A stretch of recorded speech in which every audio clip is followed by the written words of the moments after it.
આજનો પાઠ પુરુષોત્તમ માસની કથા અધ્યાય 3।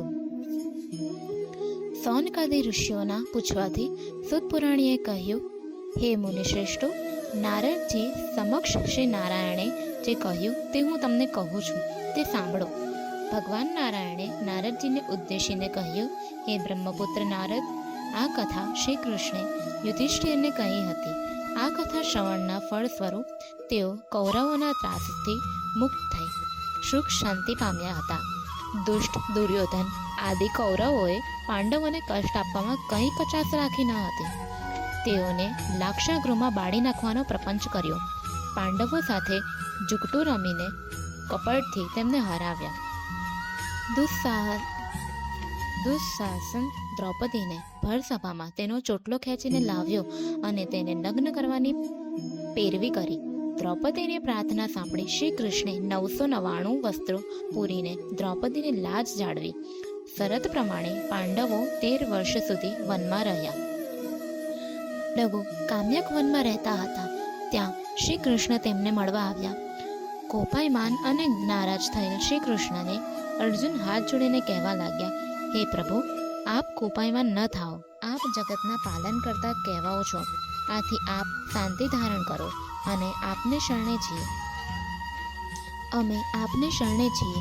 અર્જુનની નમ્ર વાણી સાંભળીને શ્રી કૃષ્ણનું ક્રોધી સ્વરૂપ બદલાઈ ગયું।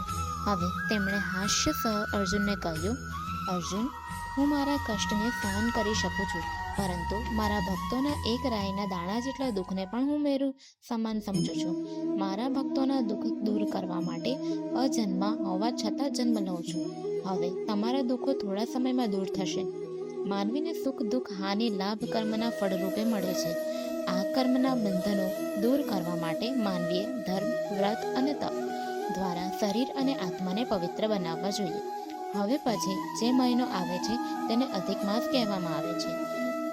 આ માસમાં વ્રત, નિયમ, ધ્યાન આદિ કરવાથી તેના પ્રભાવે ફરી તમારું રાજ્ય, સુખ, વૈભવ આદિ તમને પાછા મળશે। શ્રી કૃષ્ણના આ વચનો સાંભળીને અર્જુને પૂછ્યું, આ અધિક માસ શું છે? તેનું શા માટે વ્રત કરવું? તેનાથી ફળની શી પ્રાપ્તિ થાય? એ બધું અમને વિગતે સમજાવો। શ્રી કૃષ્ણે તેના જવાબમાં કહ્યું, વર્ષ, માસ, દિવસ, પ્રહર, ઘડી, પળ અને વિપળ બધા કાળના વિભાગો છે। સમુદ્ર, નદી, તળાવ, કૂવા, ઝરણા વગેરે જળના વિભાગો છે। આ બધા વિભાગોના તેમના દેવીઓની કૃપાથી સુખ મળતું નથી। આ બધા વિભાગોના તેમના દેવોની કૃપાથી સુખ મળતું હોય છે। એવામાં સંજોગવશાત એક વધારાનો માસ ઉત્પન્ન થાય છે, પરંતુ આ માસનો અધિષ્ઠાતા દેવ ન હતો। આથી લોકો આ માસને મલમાસના નામે ઓળખવા લાગ્યા।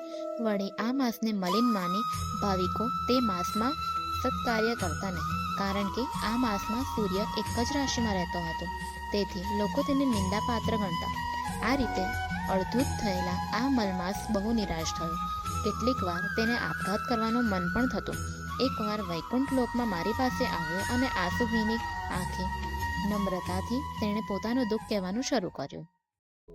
શ્રી બૃહન્નારાયણીય પુરાણમાં પુરુષોત્તમ મહાત્મ્ય મલમાસ કથાનો આરંભ નામનો 3જો અધ્યાય સંપૂર્ણ।